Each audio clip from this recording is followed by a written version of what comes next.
अल्लाह ताला कुरान मजीद में इरशाद फरमावे छे कि जे कोई पण मानस नेक अमल करे छे, चाहे ते मर्द होय के औरत, पण शरत छे के मोमिन होय तो अल्लाह एनी जिंदगी ने बेहतरीन हयात तय्यबा बेहतरीन जिंदगी बनावी देशे।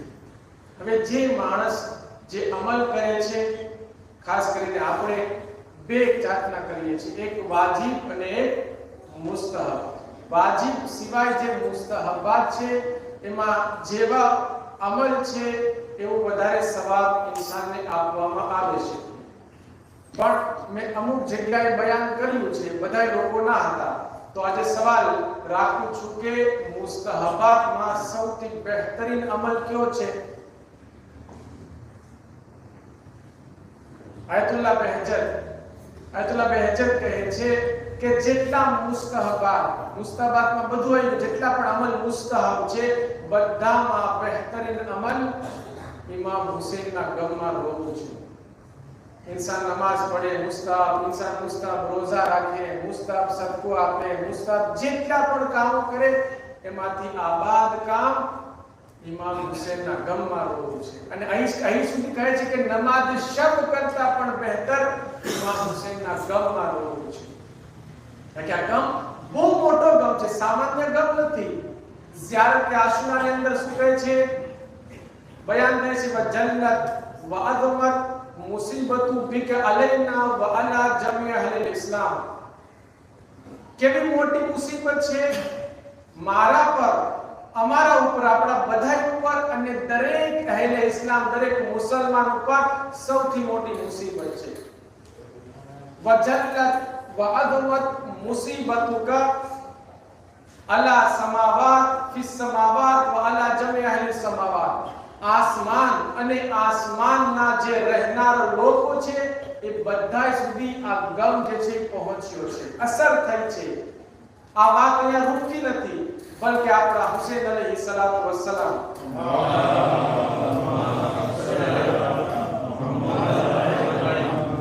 જ્યારે ઇમામ હસનની પાસે પહોંચે છે, ઇમામ હસનનો આખરી વખત હતો, ત્યારે ઇમામ હુસૈન ઇમામ હસનના જોઈને રોવા લાગે છે। કહે છે ભાઈ હુસૈન શા માટે રોવે છે? તો તમારી હાલત જોઈને મારાથી જોવાતી નથી। ઇમામ હસન શું કહે છે? કહે છે વલાકિન લા યૌમ કયૌમ કયા અબા અબ્દુલ્લાહ। મને ઝહેર આપવામાં આવ્યું છે, મારી શહાદત થઈ જશે, પણ તમારા દિવસ જેવો કોઈ પણ દિવસ નહીં હશે। શું કામ આમ કીધું? આગળ ઇમામ હસન કહે છે કે એક 30,000 નું લશ્કર હશે કે જે ઉમ્મતે રસૂલ કહેતો હશે કે હું રસૂલની ઉમ્મત છું, રસૂલની ઉમ્મતનો માણસ છું।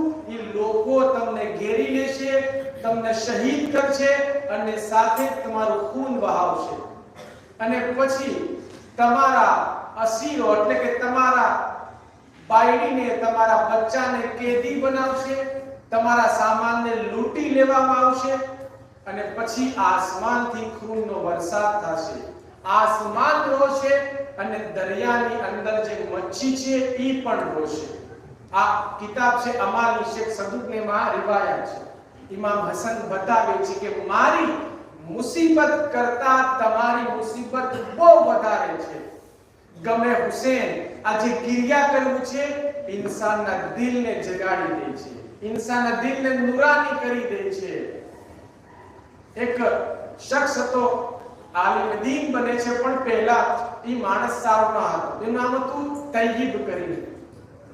તે માણસ ની પાસે ખાસ પોતાની પાસે છરી રાખતો, લોકોને નુકસાન કરે, લોકોને મારી નાખે। બધા લોકો કંટાળી ગયા, અહીં સુધી ઘરના લોકો એનાથી કંટાળી ગયા, અને એક આલિમ દીન મોહમ્મદ કાઝિમની પાસે જઈ અને શિકવા કરે છે કે આ મારો ભાઈ આખા બધાય ગામના લોકોને નુકસાન પહોંચાડે છે, કાક રસ્તો બતાવો જેથી આનો કાક રસ્તો થાય। તો કહે છે કે આને હુસૈન ઇબ્ન અલીની બારગાહમાં લઈ જાઓ, ત્યાં જઈ ઇમામની ઝરી પાસે ઊભા રાખો અગર એના આંખમાંથી આંસુ આવી જાય, સમજો, અગર એના આંખમાંથી આંસુ આવી જાય તો સમજો કે હજી એનું દિલ જીવતું છે, મરી નથી ગયું. એ માણસ છે ઇમામ હુસેનની બારગાહમાં લઈ જાય છે, ઝરી પાસે પહોંચે છે, તારી કહે છે તૈયમ, રોવા લાગે છે. અને પછી એનો ભાઈ કહે છે કે તારી છરી મને આપી દે છે. અને પછી કહે છે કે હવે તું વાયદો કર, ક્યારેય તારા હાથમાં છરી નહીં રાખીશ, ક્યારેય કોઈને નુકસાન નહીં પહોંચાડતો. તો કહે છે કે હા, હું વાયદો કરું છું કે આજ પછી ક્યારેય પણ હું કોઈને નુકસાન નહીં પહોંચાડીશ, ક્યારેય કોઈને ખૂન નહીં કરીશ. અને પછી ઇમામ હુસેનની સામે ઊભો રહી અને કહે છે મોલા, હું વાયદો કરું છું આજ પછી ક્યારેય પણ કોઈને છરીથી નુકસાન નહીં પહોંચાડીશ. હવે એના જે સાથીઓ હતા, જે ગુંડાઓ, એ કહે છે કે આ વાયદો તો કર્યો છે, જોઈ કે સાચી વાત છે કે નહીં, વાયદો સાચો છે કે નહીં. તો કે શું કરવું? તો કે આપણે એના ઉપર હુમલો કરીએ. અગર તે માણસ સાચો વાયદા વાળો હશે તો હુમલો નહીં કરે. આ બધા લોકો જ્યારે એને બહાર કરે છે તો તે માણસ જખમી થાય છે, હોસ્પિટલ લઈ ગયા, પણ તેને સામે હુમલો ન કર્યો. અને પછી એક મોટા આલિમ દીન બને છે. કઈ વસ્તુએ તેને જિંદગી આપી? આ આંસુ ઇમામ હુસેનના ગમના આંસુ. અને અંદર બહુ ફઝીલત છે, એની અંદર એક આખી જિંદગી સમાયેલી છે. ઇન્સાન અગર આનાથી ફાયદો ઉઠાવે તો દુનિયાની સાથે આખિરત તેની આબાદ થઈ જાય. બાવાજે વલક સલામ.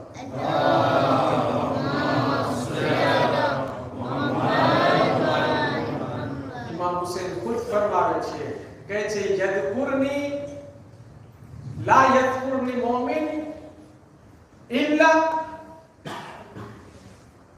ભૂકી ઇલ્લા બકા.